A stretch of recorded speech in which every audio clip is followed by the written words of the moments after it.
Please help support the channel by visiting our Amazon store, affiliate link below. Hey, what's going on, everyone? My name is Matt Jarbo. This is the Mundane Matt channel, and happy freaking New Year's Eve, right? 2017 has been an absolute just crap fest for a number of reasons that I won't need to go through here. If you followed my channel, you know what I'm talking about. But I want to end the day with a good story, with a really good one here about a mastermind behind infamous Nigerian Prince email scam finally caught and arrested. What a better way to end 2017 with some news like this, where some internet scammer finally got fucked by the long dick of the law, and that's fantastic. I'm happy that that's going on here. So it says here, regardless of how often you use the internet, you've probably heard of a scam that's basically as old as the internet itself.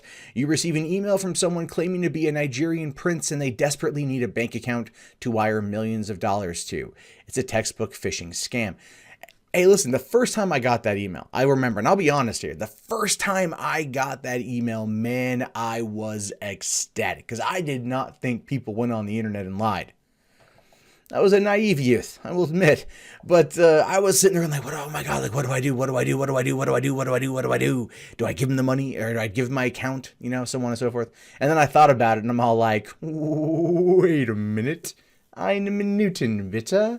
No, this doesn't seem right. Like in that first moment, that initial reaction, you feel like, yes, this is it. Yes, I'm going to get millions of dollars. I had to quit my crap job. And then reality sets in a second later. You realize, oh, this is probably not a good idea. This is probably a falsity. And there's that. So yeah, that can happen. But despite how ridiculous and blatant the scam is, people still fall for it. And that led to an 18-month investigation that has actually led to the arrest of its mastermind, Louisiana resident Michael Neu. Slidell, Louisiana police and their financial crimes division arrested him this past Thursday. This is what the dude looks like. This is your Nigerian prince. Where is your God now? Right? No, but seriously, this is a Nigerian prince.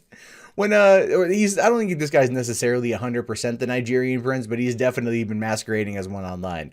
I mean, he might be a South African prince, if you know what I mean, but ultimately, no. This dude is just he ain't no Nigerian prince, but it's the internet. You can literally pretend to be whatever you want. If you want to be a Nigerian prince, you can be a Nigerian prince. If you want to be a black, trans, furry otherkin who's a neo-Nazi that also loves Jewish men,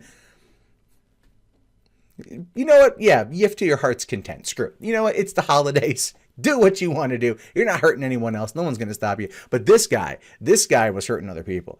So the charges brought against Neu include 269 counts of wire fraud and money laundering, alongside the belief that he is the mastermind behind hundreds of scam email accounts that managed to net thousands and thousands of dollars from his victims. Now, the thing is, I know people who have been taken by this. One of them is an engineer in, like, you know, the medical industry, making lots of money. And I'm like, how did this happen? You know, how did you get caught up in this whole scam? And truth be told, while like the phishing emails go out there, there's a lot more in-depth elements to it. A lot of it was taking place through Yahoo Games. You would get middle-aged people going in there, playing solitaire, Scrabble, craps, whatever, and they would end up talking to people and getting to know people. There would be little communities that would form around these games, very similar to how we on YouTube have our communities. You know what I mean? It happens everywhere. And so people would go in there and they would start talking to other people, and then they would meet like Nimbuk from Nigeria. I'm just making that name up, you know, and they'd talk to that person and they're like, oh, I have a really bad life here, blah, blah, blah. But they would talk with them for months.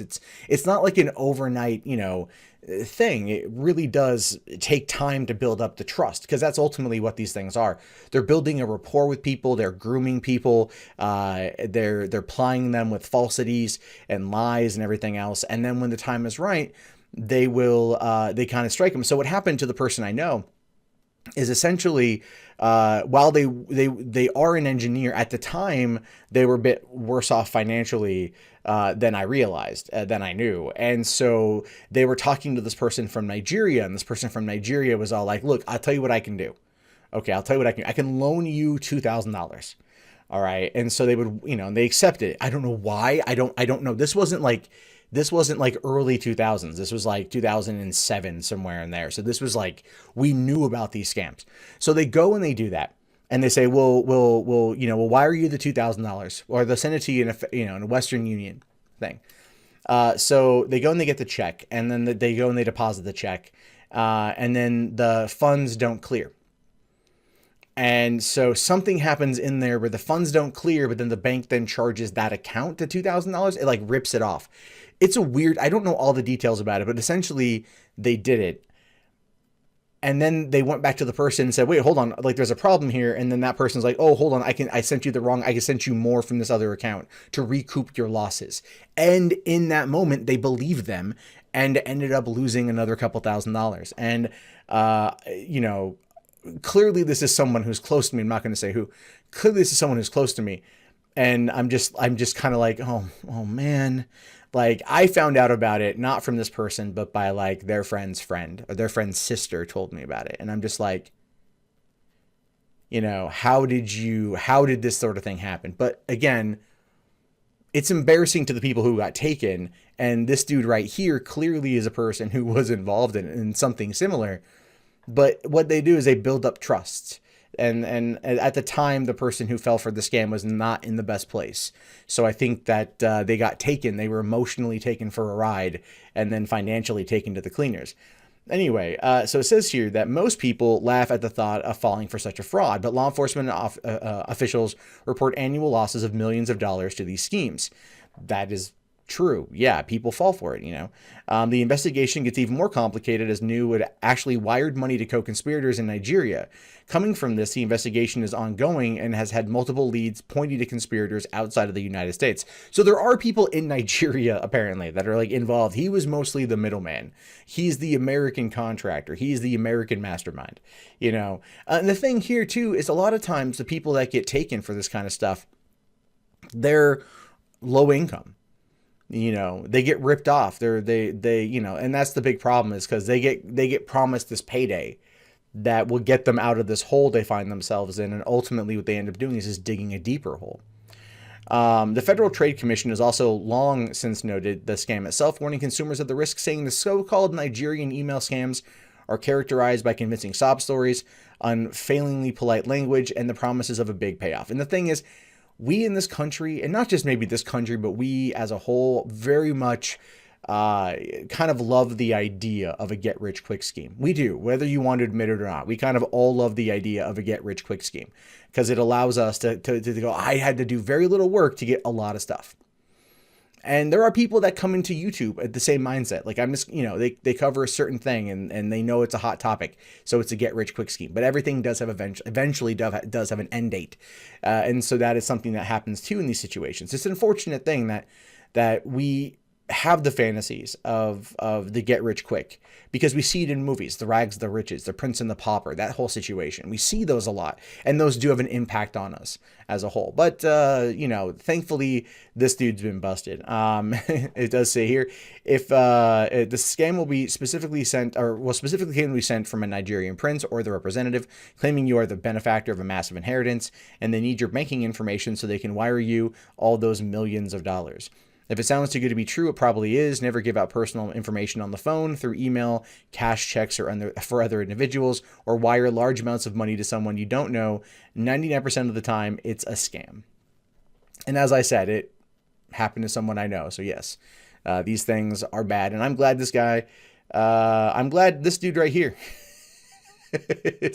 is totally off the streets. 269 counts of wire fraud and money laundering. This dude is not going to see the light of day for quite some time.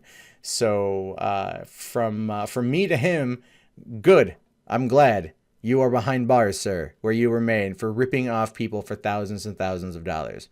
All right. I get it. It was easy money, but high risk, high reward. Well, the reward is now gone, and the risk is yo ass is behind bars. But anyway, what do you guys think about this? Do you know anyone who's been targeted by these schemes and has fallen for them? Have you yourself been targeted by these schemes and fallen for them? Don't worry, this is a no judgment zone. I'm not going to judge you. Other people in the comments, they might, because they're kind of dicks. But the truth is, it's an embarrassing thing overall, and I wish it on no one. But it is unfortunately a reality of the internet, and at least now there's one less scumbag there. So leave your comments below, thumbs up the video if you guys like the content. Be sure to also subscribe to the channel if you are new, and check back often for more content from me. In fact, if you want to see more content and waste your New Year's Eve hanging out with me, you can do so right now.